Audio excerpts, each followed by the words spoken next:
படைத்தான் இறைவன் உனையே, மலைத்தான் உடனே அவனே.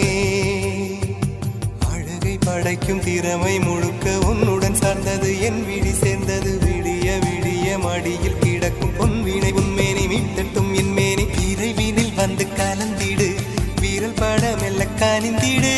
உடல் மட்டும் இங்கு கிடக்குது,